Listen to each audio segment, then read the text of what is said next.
Today I am going to teach you about adaptation, vulnerability, crisis resolution and coping. So after I finish my lecture, you will know what is adaptation, coping and support in a community. You will learn how a community and its members adapt and cope with crisis.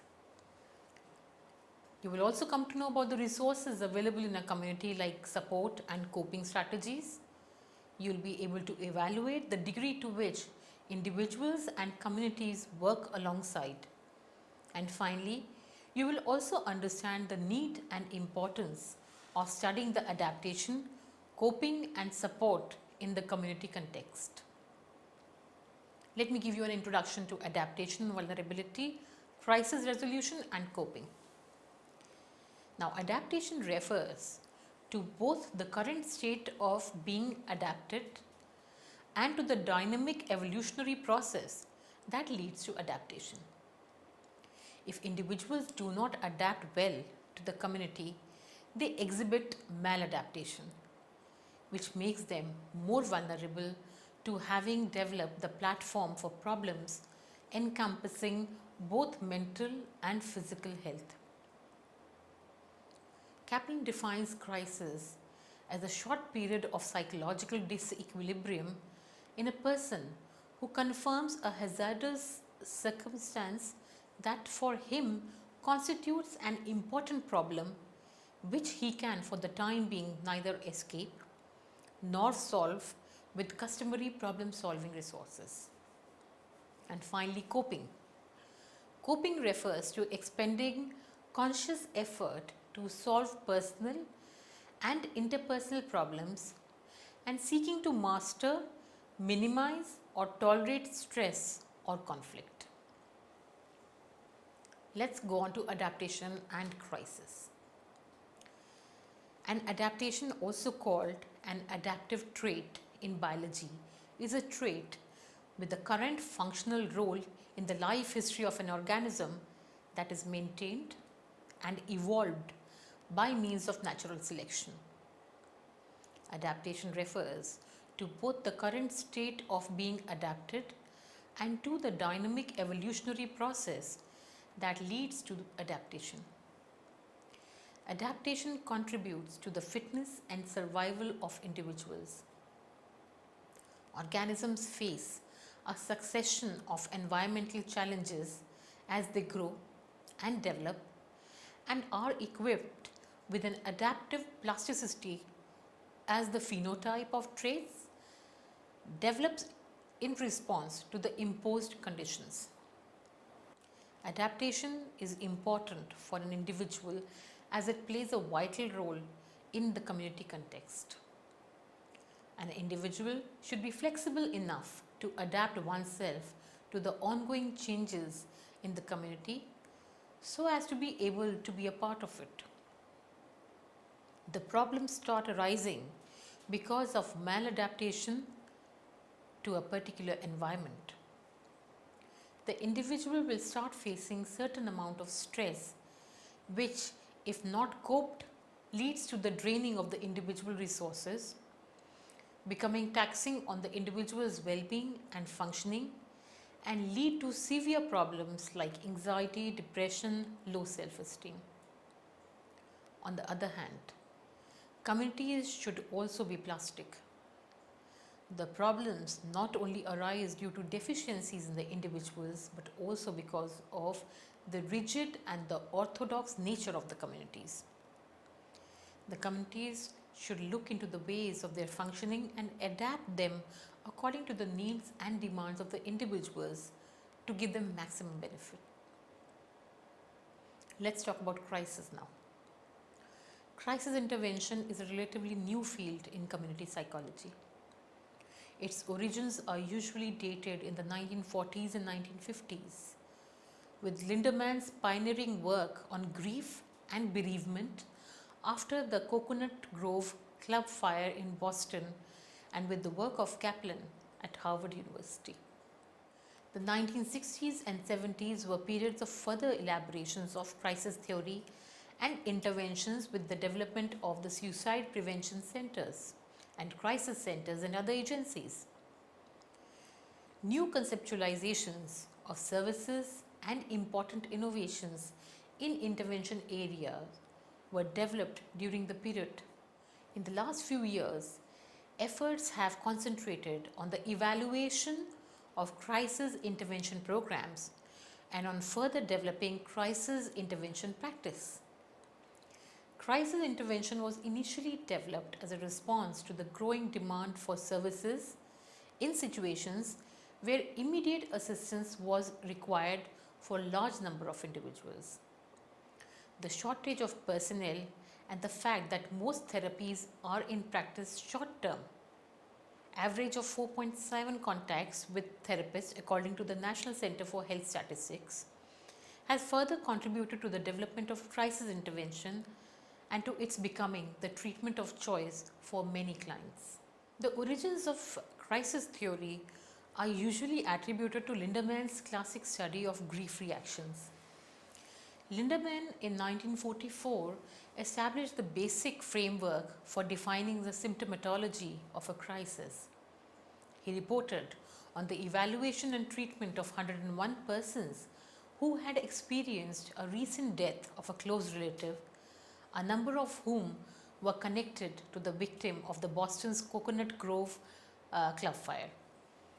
He observed that acute grief was a normal reaction to a distressing situation and noted that such reaction presented some characteristic features that appeared in the form of a distinct syndrome. According to Lindemann, persons experiencing acute grief display one or more of the following symptoms. 1. Somatic distress. Number 2. Preoccupation with the image of the deceased. 3. Guilt. 4. Hostile reactions. 5. Loss of patterns of conduct. Sometimes the person experiencing crisis of bereavement may have distorted or delayed grief reactions. Lindemann also stated that the grief work includes achieving emancipation from the deceased, readjustment to the environment in which the deceased is missing, and formation of new relationships.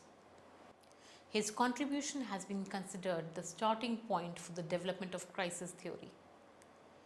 Kaplan suggests that the essential factors determining the occurrence of a crisis is an imbalance between the perceived difficulty and importance of the threatening situation and the resources immediately available to deal with it. The crisis refers to the person's emotional reactions, not to the threatening situation itself.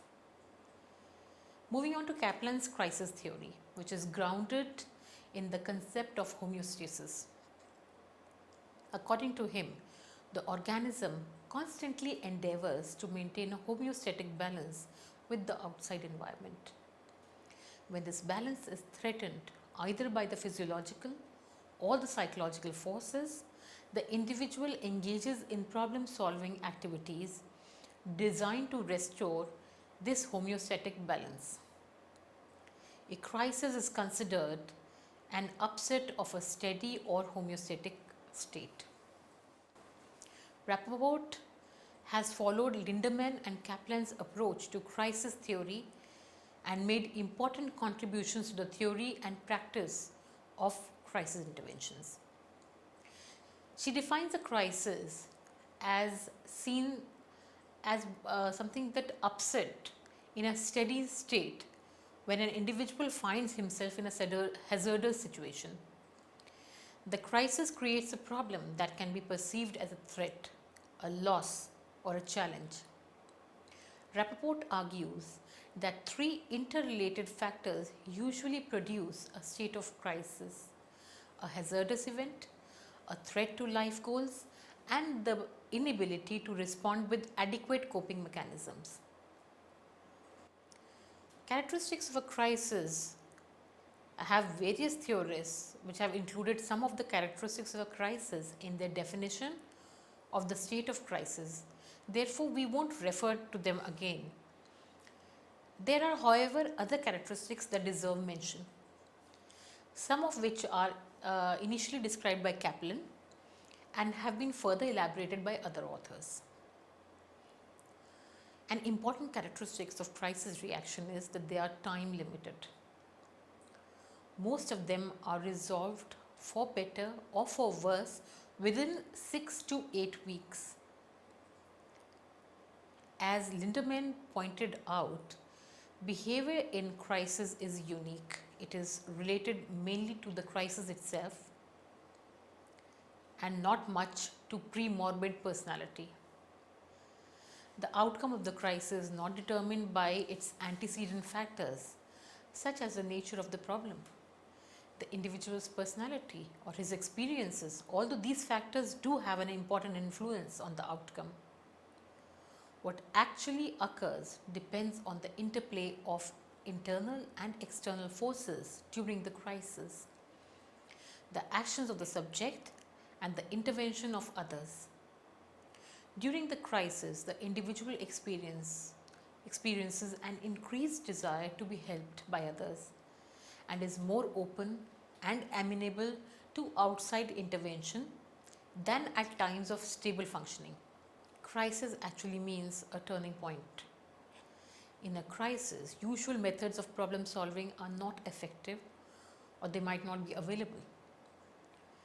The person becomes more willing to try new ways of problem solving, including professional help, and this might result in growth. What exactly happens in a crisis? A person is confronted with an overwhelming threat and is not able to cope. This creates a crisis which can last 4 to 6 weeks. The person will either adapt at this point and develop new coping skills or decompensate, not adapt to a lower level of functioning. Now, how a person handles a crisis depends on their previous problem solving experiences, and that is experiences with coping and available coping mechanisms, the way they view the problems, how they perceive the event, and the amount of help, people who can be supportive to the person or hindrance from significant others. What are the phases of a crisis? Phase 1. The person has an increase in anxiety in response to a traumatic event, and if the coping mechanisms work, there is no crisis. If the coping mechanisms do not work or are ineffective, a crisis occurs. 2. In the second phase, anxiety continues to increase. In phase 3, anxiety continues to increase and the person asks for help. If the person has been emotionally isolated before the trauma, they probably will not have adequate support and a crisis will surely occur. In phase 4, it is an active crisis. Here the person's inner resources and supports are inadequate. The person has a short attention span, ruminates means goes on and on about it, and wonders what they did or how they would have avoided the trauma. Their behavior is impulsive, unproductive. The person feels like they are losing their mind. Now I will talk to you about the types of crisis. There are maturational crises. Erikson found that there are specific times in normal development when anxiety or stress increases and could precipitate a maturational crisis. Examples include being born, mastering control of body functions, starting school, experiencing puberty, leaving home, getting married, becoming a parent, losing physical youthfulness and entering retirement. It could be situational crisis. A situational crisis is a response to a traumatic event that is usually sudden and unavoidable. It usually follows the loss of an established support or role. Situations that affect the way people perceive themselves include loss of a job, failure in school, loss of a spouse, birth of a retarded child, or diagnosis of a terminal or chronic illness. Crisis resolution. The core characteristics. Crisis resolution is an alternative to inpatient hospital care for service users with serious mental illness, offering flexible home-based care 24 hours a day and 7 days a week. Interventions are intensive and short term, often lasting for about 2 to 3 weeks. There's a rapid response. In urban areas, staff are available within an hour. There are frequent daily visits to each client and their social support, and the social support is provided if required. Medical staff is available around the clock, 24 into 7. Medication can be administered. The involvement continues until the crisis is resolved. Clients are then referred to other relevant services. The key principles are: crisis management is a process of working through the crisis to the point of resolution. Successful client engagement is paramount. Services take a holistic approach, looking at all the factors involved in the crisis, including biological, psychological, social, and using a range of interventions to address these. The individual's social network has a powerful effect on the person's mental health. Coping and support. Coping is an expending conscious effort to solve personal and interpersonal problems and seeking to master, minimize, or tolerate stress or conflict. If we talk about a coping model, it explains how the process of coping goes about. People first recognize if a threat to them exists. Then they appraise as to what level the threat can cause harm to them. Then they analyze the resources that they have that would be potent to help them. They choose and select a particular response and apply to overcome the threat, thus coping without threat. Psychological coping mechanisms are commonly termed coping strategies or coping skills. Unconscious or non-conscious strategies, example, the defense mechanisms, are generally excluded. The term coping generally refers to adaptive or constructive coping strategies. That is, the strategies reduce stress levels. Moving on to the types of coping strategies. These strategies have been given to us by Lazarus and Folkman in 1984. First are appraisal focused, which are the adaptive or cognitive strategies. Second are problem focused. Any coping behavior that is directed at reducing or eliminating a stressor, adaptive behavioral. Then are emotion focused, directed towards changing one's own emotional reactions to a stressor. Appraisal focused strategies occur when the person modifies the way they think. For example, employing denial or distancing oneself from the problem.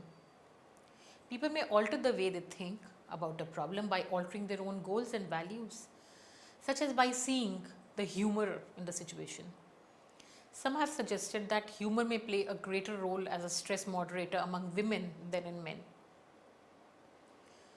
People using problem-focused strategies try to deal with the cause of their problem.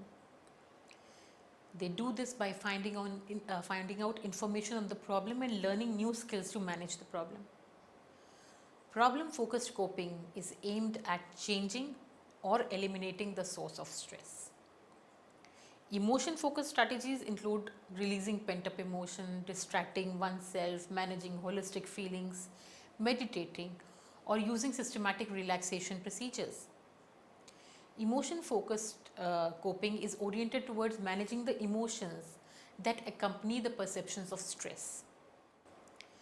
Folkman and Lazarus identified 5 emotion-focused coping strategies: disclaiming, escape avoidance, accepting responsibility or blame, exercising self-control, positive reappraisal, and 3 problem-focused coping strategies: seeking social support and taking action to try to get rid of the problem is a problem-focused strategy, but so is making a list of the steps to take it.